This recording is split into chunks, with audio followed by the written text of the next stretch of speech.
Hello అండి. ఈరోజైతే మీకు నేను నువ్వుల లడ్డు ఎలా చేసుకోవాలో చెప్తానండి. నువ్వులు మాత్రమే కాదండి, వేరుశనక్కాయ గుళ్ళు మరియు అవిసె గింజలు కూడా వీటిలో అయితే నేను కలిపానండి. లడ్డు టేస్ట్ అయితే చాలా బాగుంది. మీరు కూడా తప్పకుండా ట్రై చేయండి. దీనికోసం అయితే నేను ఒక కప్పుతో వేరుశనక్కాయ గుళ్ళు, ఇంకా అవిసె గింజలు, అదే కప్పుతో 2 కప్పులు నువ్వులు తీసుకున్నానండి. వేరుశనగ గుళ్ళు అయితే బాగా వేయించుకోండి. ఆయిల్ కానీ ఎలాంటివి ఏమి వాడకుండా డ్రైగా ఫ్రై చేయండి. బాగా వేగాలండి, సిమ్లో పెట్టి వేపుకోండి. వేయించుకున్న తర్వాత వాటిని ఒక ప్లేట్లోకి తీసేసుకోండి, చల్లారనివ్వండి.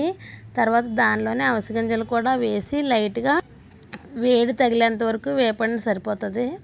మరీ ఎక్కువ వేపాల్సిన అవసరం లేదండి, ఒక్క నిమిషం ఉంటే సరిపోతుంది, వేగిపోతాయండి. తర్వాత వీటిని కూడా చల్లారనివ్వండి. నువ్వులను అయితే ఫ్రై చేయాల్సిన అవసరం లేదండి. తర్వాత వీటిని పొట్టు అయితే తీసేసుకోండి చల్లారిన తర్వాత.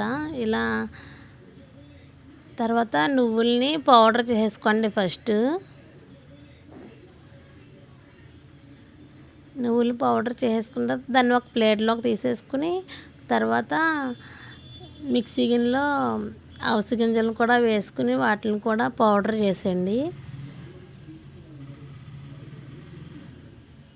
తర్వాత దీన్ని కూడా అదే ప్లేట్లోకి తీసేసుకోండి. తర్వాత దీనిలోకే ఆ వేరుశనగ గుళ్ళు కూడా వేసి వాటిని కూడా మిక్సీ పట్టండి. మరీ మెత్తగా అయితే అవసరం లేదండి, కొంచెం బరగ్గా ఉన్నా బాగుంటుంది ఇది. తర్వాత ఆ మూడింటిని ఒక ప్లేట్లో వేసి బాగా మిక్స్ చేసేసుకోండి. దీంట్లో అయితే నేను ఒక 1/2 కేజీ వరకు బెల్లం తురుము అయితే వేస్తున్నానండి. మీకు స్వీట్ ఇంకా కావాలంటే కొంచెం పెంచుకోవచ్చు. మనకి ఈ మొత్తం క్వాంటిటీ ఎంతైతే ఉందో బెల్లం కూడా అంతే తీసుకోవాలండి. నేనైతే ఒక 1/2 కేజీ వరకు వేసానండి బెల్లం.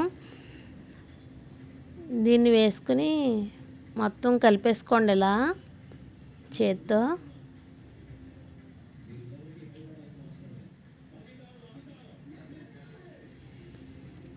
ఇలా కలిపేసుకున్న దాన్ని మిక్సీ జార్లోకి అయితే తీసుకోండి కొద్దిగా.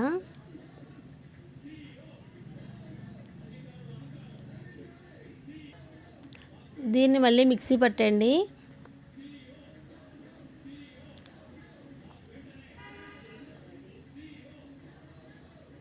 అలాగే మిగిలిన దాన్ని కూడా మిక్సీ పట్టేసుకోండి. తర్వాత దీన్ని లడ్డూలుగా చేసేసుకోండి. అంతేనండి, మన నువ్వులు, అవిసె గింజలు, వేరుశనగ గుళ్ళు లడ్డు అయితే రెడీ అయిందండి. మనం బ్లడ్ ఇప్పుడు చాలామందికి అందరికీ రక్తహీనత అనేది బాగా కంప్లైంట్ అండి. ఇది రోజుకి ఒక లడ్డు తిన్నట్టయితే మనకి చాలా మంచిదండి, రక్తం పెరగడానికి కానీ ఎముకల్లో బలం చేర.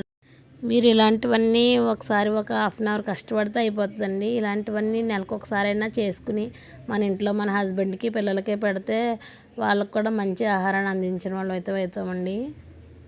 ఇంతవరకు నా ఛానల్ని సబ్స్క్రైబ్ చేసుకోకపోతే సబ్స్క్రైబ్ చేసుకోండి. Please like my videos. Thank you.